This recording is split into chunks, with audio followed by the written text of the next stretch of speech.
So now, hopefully this will be a bit more interesting, is some of the opportunities that we see with some of this data. So what we're looking at now is, again, a bare earth surface.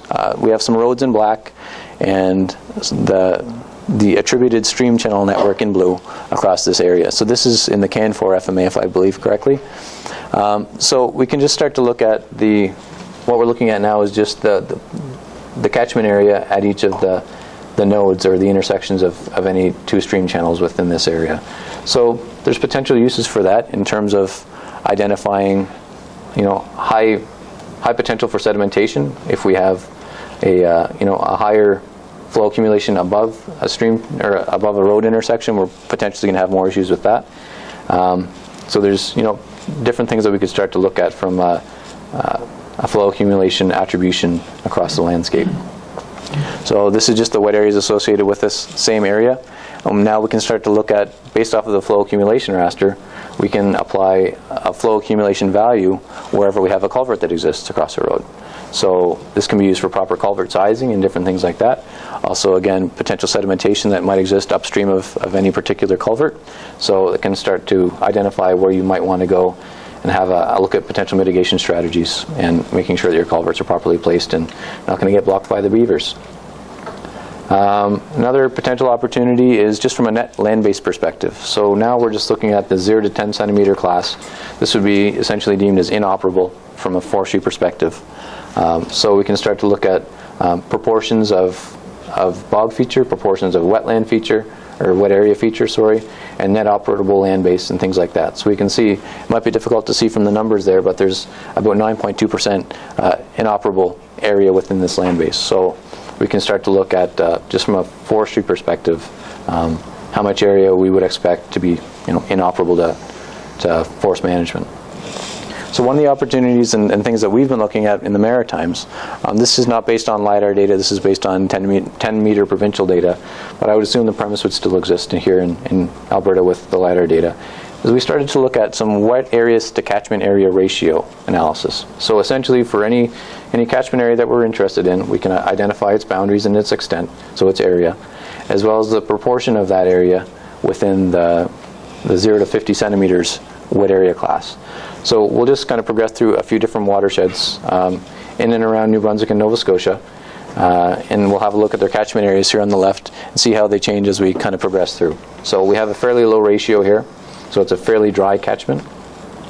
We can see that it's kind of progressing up through a little bit with a slightly more wet catchment, and obviously we're continuing on to get wetter and wetter through these catchment areas.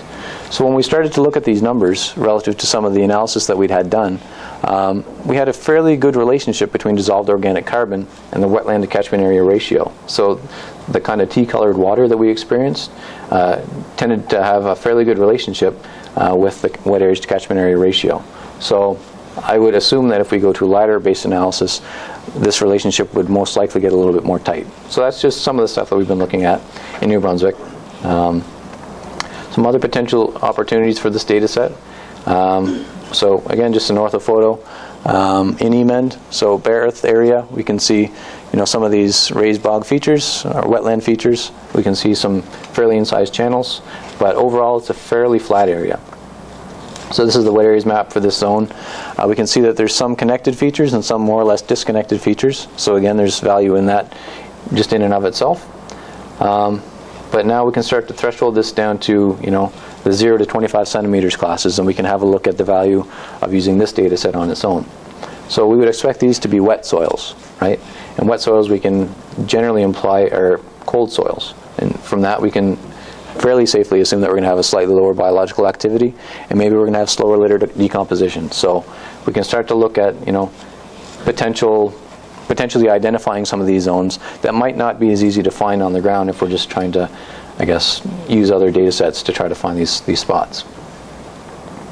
Now we're looking at the 25 centimeters to 1 meter class, but in actual fact this would more likely be the 50 to 75 centimeter up to a meter class, but this is just a conceptual example. So if we start to look at not just the saturated soil zones but the moist soil zones, these are going to be our moist soils. So they have a high water availability but still fairly adequate drainage. So we could potentially expect to see a higher forest productivity within these zones because of the more available water and nutrients associated with the near proximity to these wetland complexes. So there's potential there that we could use these maps to try to identify these areas and identify sampling schemes around that. So again, we have our predicted stream channel network here, attributed based off the catchment area. But what we have to remember is we don't just have this data for the stream channels, but with a higher catchment area, we can have associated higher nutrient flux. So downstream, we're going to have there's more headwater above this area than there is, say, up here. So there's potentially more that's going to flow down through that zone. But we don't just have it at the vector scale, we have it at the 1 meter raster scale as well, or we can start to see at 1 meter resolution the total catchment area upstream of any of those particular 1 by 1 meter cells. We can also look at trying to enhance the attribution of other data sets. So in this case, we're looking at the AVI within the same area. We're looking at the moisture class. In this area, there's just the 2 classes.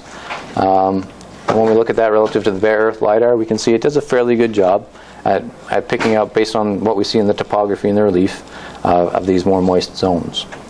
When we look at the wet areas maps, we can see that maybe some of these boundaries could be slightly expanded or changed. But what we can also start to do is associate a mean depth of water as an example for each of these AVI polygons. So instead of just having a moisture class, we can start to get a better representation of potentially the actual moisture associated with each of these zones. So we don't necessarily have to just redivide and repolygonize some of these data sets, but we can start to enhance the attribution associated with these. And with that, I'll just kind of wrap up. And these are some of the funding sponsors that we've had over the years, both in government and industry, and it's been very invaluable to have their support. Also just wanted to mention that a couple of years back we were honored as a finalist through the Aztec Foundation, and as of last year the GOA won an Emerald Award based off of this initiative. So with that, thank you very much, and if anybody has any questions, I'll be happy to entertain them now.